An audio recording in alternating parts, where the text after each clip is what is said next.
Hello everyone and welcome back to Crypto Atlas. In this episode, I'm going to talk about Bitcoin and Ethereum. I want to give you guys a quick little heads up. I did just change my name on Twitter. I'm now at Crypto Atlas YT. I would have loved to have gotten at Crypto Atlas, but somebody else has it taken, so unfortunately it is what it is with that. So if you guys want to check me out on Twitter, excuse me, if you want to check me out on Twitter, I'm at Crypto Atlas YT as in like YouTube. Also, I want to let you guys know that I'm going to try and condense these things down. So unless there's some big major news going on with Bitcoin or Ethereum or one of these altcoins, then I'm not even going to really go over it. I want to try and make these videos a lot more short, precise, to the point. And with that being said, if you guys haven't yet, please don't forget to hit subscribe, hit the thumbs up like button. It definitely helps out, definitely appreciate it. And click the bell icon so you know whenever we have a new video. So taking a look a little bit here at the price action, you guys can see we've been in a bit of a consolidation movement going on with Bitcoin. A lot of sideways, we've been seeing that going on. A lot of people are getting bored, this and that. You know what they say? It's the calm before the storm. So as it is right now, we actually have a big red candle going on for the day. Yesterday, we had a good green candle. The day before that, we had a good green candle as well. But you guys can see, if I go ahead and just zoom out a little bit right here, that there's a lot of this consolidation that's going right around inside this space. We had a bit of a dip that took place, sure, but a lot of sideways action. In fact, that's how we have the symmetrical triangle formation going on right here. So because of this, there's a lot of indecision that's happening. But one thing that we've also been seeing is a ton of Bitcoin continues to go off of the exchanges. And because of that, that means that there's less Bitcoin readily available for especially the retail investors to be able to acquire. So a lot of the miners are also beginning to buy Bitcoin. Instead of just mining the Bitcoin and then selling on the exchanges, they're also holding their coins in addition to buying Bitcoin. So we're creating even more of a shortage in supply, right? A supply shortage. And that is so important, everyone, because that's what capitalizes on a huge bull run push. So with this being said, let's look at some of the key levels going on with that of Bitcoin. As it is right now, if it decides to stay within the symmetrical triangle pattern, we would be looking at pushing right around to April 21st of sideways movement before it is very likely that we would have a major push. I personally believe, and I'm not a financial advisor, so this is just my own opinion on these things. I personally believe that we could very well see what traditionally happens is a fake out. We break out above the level of resistance, everything looks like it's good, and then the next day we see a rejection, right? So ideally, you want 3 days of instances in order to indicate a trend pattern is providing itself to be a strong foundation. So 2 is good, 3, we're looking really good. We're looking great, so yeah. Anyways, so here's where we're at right now. On the daily, we actually broke above this top level of resistance here. You guys can see this wick, and it had retraced back down.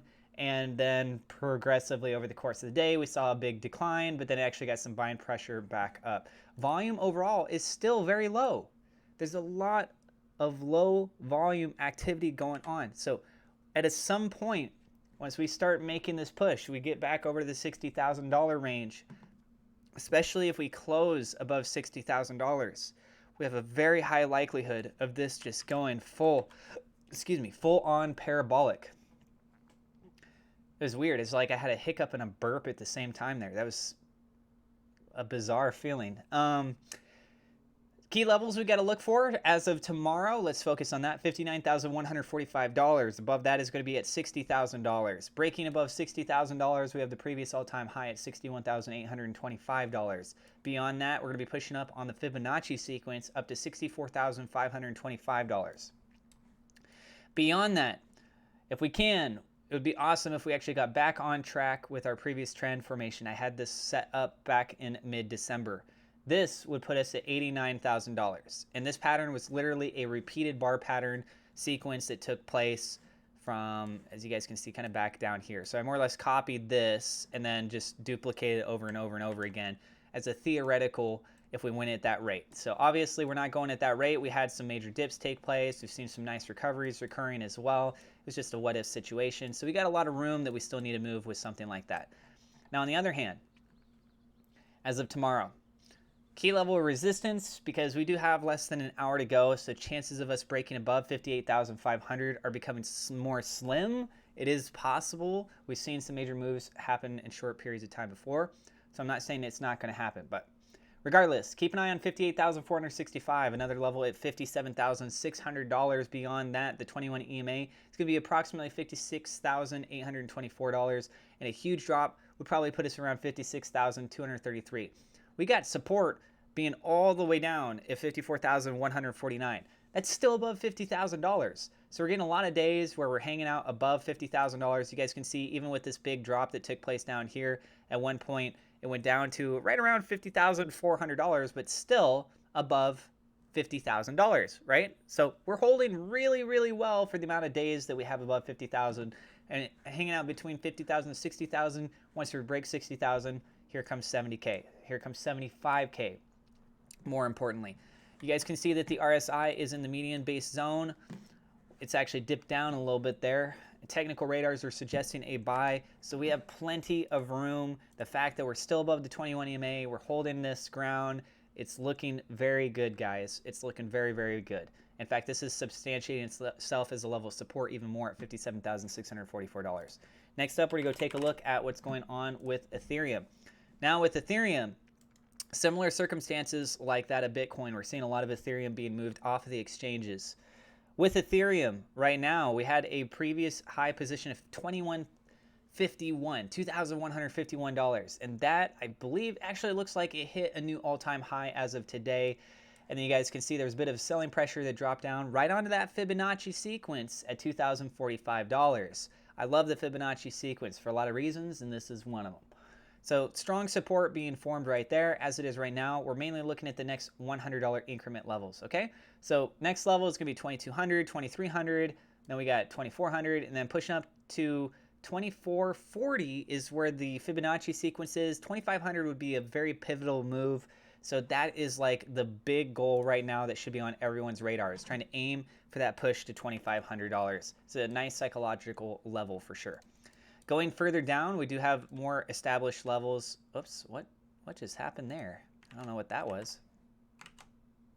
What just happened? I did not mean to do that. Okay, so I'm gonna go ahead and drag this on over right here like that. I just found out actually today by just trying it out, because I do Photoshop stuff too.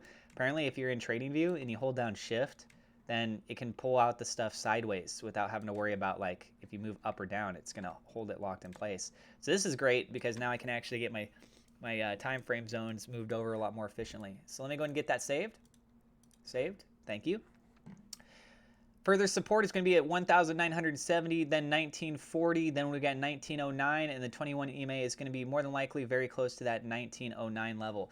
The RSI is suggesting we're very close towards the overbought territory, but we haven't even passed above that, guys. And even if we do, still look into ranges like 95 to 100 where things start to get like a little bit crazy, because RSI adjusts over time. The technical radars are suggesting a buy overall. Once again, I'm still very bullish on something like this. In fact, you guys can even see it almost looks like an inverse head and shoulders pattern right here.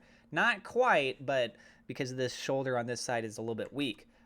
However, it is still overall looking very bullish with this. We got a little bit of an ascending triangle position like that, potentially suggesting we could see a little bit of a decline going on here. However, with this huge run that we have going on, this bull run that's looking very good, all the shortage of supply, again, I'm still very, very bullish on this personally. Okay, I'm going to go ahead and wrap up the video there. I do have referral links in the description if you guys want to check those out. You can earn some bonus cryptocurrencies by signing up through Coinbase, Gemini, BlockFi. You can earn up to $250 in bonus crypto using my referral link. And there's also referral links for Webull and Robinhood if you want to earn some free stocks. Let me know what you guys think. If you guys are positive, if you guys are bullish or bearish on Bitcoin or Ethereum, why. If there's any major news that you want to share with everybody else, you guys feel free to do so. I want to build a strong community. Or if you just even want to say hello. Like, honestly, I love it if you guys just let me know how you're doing and everything else. So you guys are awesome. Don't forget to subscribe. Hit the thumbs up like button. Really does mean a lot. And especially click the bell icon. And I will see you guys in the next episode.